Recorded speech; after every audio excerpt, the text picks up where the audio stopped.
بسم اللہ الرحمن الرحیم۔ سن سکو تو سنو میں خوش آمدید۔ ایک نئی کہانی کے ساتھ آپ کی خدمت میں حاضر ہیں۔ کہانی کا عنوان ہے اللہ وسایا جلیبیاں بنانے والا، یعنی فنکار۔ اللہ وسایا جلیبیاں بنانے کا فنکار تھا۔ فنکار بھی ایسا کہ کمال تیزی سے اپنے بڑے توے میں سرعت سے جلیبیاں بنانے کے لیے ڈالتا تو دوسرے ہاتھ سے شوکیس میں تیار جلیبیاں رکھ بھی لیتا تھا۔ اس کی شاپ پر خریداروں کا ایک ہجوم لگا ہی رہتا۔ شوکیس سے اس پار کوئی 12 سال کا بچہ گہرے ہجوم میں بنا قمیص پہنے کھڑا تھا۔ بچہ بھوکی نگاہوں سے شوکیس میں رکھی گئی جلیبیوں کو دیکھتا ہے۔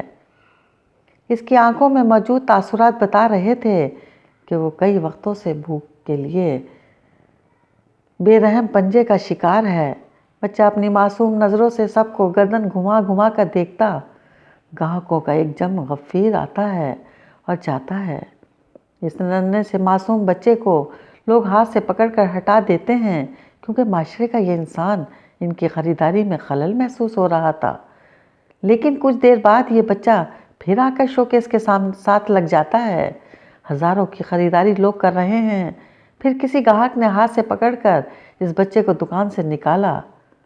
وہ اپنی ننھی سی معصوم تمنائیں لیے درد بھری آنکھوں سے دکان سے باہر کھڑا لوگوں کو دیکھ رہا تھا کہ اچانک گاہک کے لیے پیکنگ کے دوران اللہ وسایا کے ہاتھوں سے جلیبیوں کا ایک رول گر گیا۔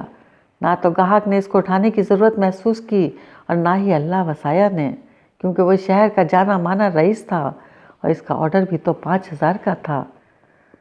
کسی ماں کی گود کے اس پھول نے دوڑ کر وہ گری ہوئی جلیبیاں اٹھائیں، گرد سے صاف کی اور دکان سے باہر آیا۔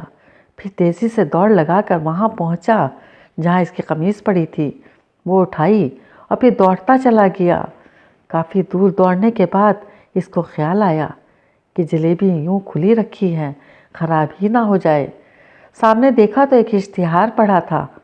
اس میں لکھا تھا، بدلا ہے پنجاب، بدلے گا پاکستان، ہمارا عزم غربت سے پاک پاکستان۔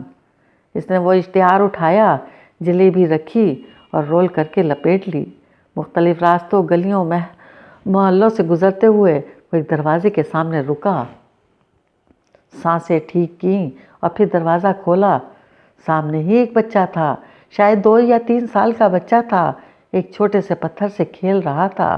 اس نے دوڑ کر اسے اٹھایا، تھوڑا سا پیار کیا، سہلایا، سر پر ہاتھ پھیرا، چہرے پر بوسہ دیا، گلے لگایا، پھونک مار کر زمین صاف کر کے بٹھایا اور اس کے سامنے اشتہار میں لپٹے جلیبی کو کھول کر رکھا۔ یہ اس کا چھوٹا بھائی تھا۔ اس نے اپنے ہاتھوں سے تھوڑی تھوڑی جلیبی توڑ کر اس کے منہ میں دی تو بچہ کھلکاریاں مار کر خوش ہوا۔ یوں وہ آہستہ آہستہ تھوڑا تھوڑا کر کے اس کو کھلاتا گیا۔ جلیبی تھی ہی کتنی، بس 1 عدد۔ چھوٹے بھائی کا پیٹ بھرا کہ نہیں، پر اس نے ہاتھ بڑھا کر اپنے ننھے منھے ہاتھوں سے تھوڑی سی جلیبی اٹھائی اور بڑے بھائی کے منہ کی طرف بڑھا دی۔ بس یہ ہونا تھا کہ اس کا بھائی رونے لگا، زار و قطار رونے لگا۔ درد تھا کہ دل کو آیا۔ چھوٹے بھائی نے ہاتھ بڑھا کر اس کے آنسوؤں کو ٹچ کیا تو بھائی نے اس کو پکڑ کر سینے سے لگا لیا۔ دوستو، یہ حقیقت صرف ایک شہر تک ہی محدود نہیں، پورے ملک کا بھی کچھ یہی افسانہ ہے۔ کتنا عجیب ہے نا کہ ہمارے بچے تو برگر اور پیزا کھائیں اور دوسروں کے بچے رات میں کھانا تک نہ کھا سکیں۔ ہماری مائیں بہنیں بیوی ہزاروں کی شاپنگ کریں تو دوسروں کے بچے بھوکے رہیں۔ ہوٹل میں کھانا کھانے کے بعد 7 اپ نہ پئیں تو جناب ہمارا کھانا ہضم نہیں ہوتا، جبکہ پڑوس کی خبر نہیں۔ اپنا درد تو جانور بھی محسوس کر لیتے ہیں، انسان وہ ہے جو دوسروں کا درد محسوس کرے۔ ہم سب نے اپنی الگ الگ دنیا بنا کر رکھی ہے، اپنی من پسند دنیا، اپنا اپنا سچ بنا کر رکھا ہے۔ اس دنیا میں ہم اپنے من پسند سین دیکھنا چاہتے ہیں اور اپنا من پسند سچ سننا چاہتے ہیں۔ حضرت عمر رضی اللہ نے فرمایا، اگر دجلہ فرات کے کنارے کتا بھی بھوکا مرا تو عمر اس کا ذمہ دار ہوگا۔